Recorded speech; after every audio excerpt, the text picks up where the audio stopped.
22 years ago in pop culture history, Mariah Carey gave us the infamous "I don't know her" meme. Und was ist mit JLo? Die kenne ich nicht.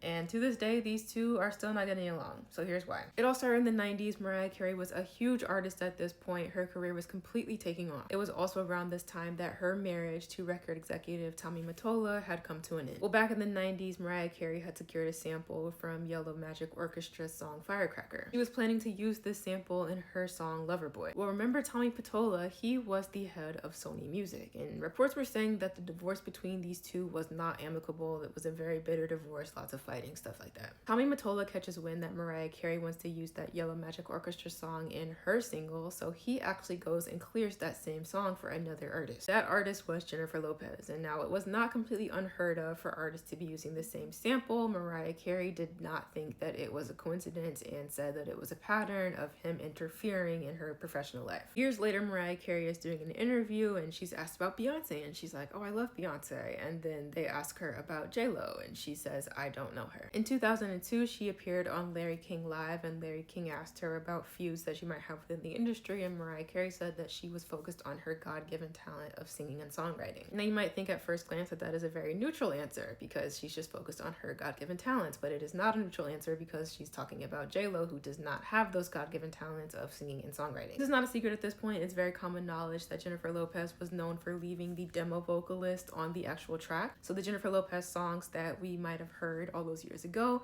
were not actually Jennifer Lopez's voice. They were people like Ashanti and Christina Milian. When Mariah Carey said that she was using her God-given talent of singing and songwriting, that's likely what she was referencing because Jennifer Lopez was not even singing on her tracks. 10 years later, Jennifer Lopez goes to Andy Cohen's Watch What Happens Live, and she says that she does not have any beef with Mariah because she's never met Mariah. She also said if Mariah is upset with her, it's likely over industry stuff that she quite frankly had nothing to do with. Everyone was like, okay, yeah, maybe it is a one-sided beef. And then a couple years later in 2015, Mariah Carey was performing at the Billboard Awards, and this is Jennifer Lopez on her phone the whole time, not paying attention. All these years later, it does seem like this beef is going to go to their graves with them. They do not seem to have any desire to get to know each other, meet each other. They still are claiming they do not know each other to this day. So seems like it's gonna stay that way.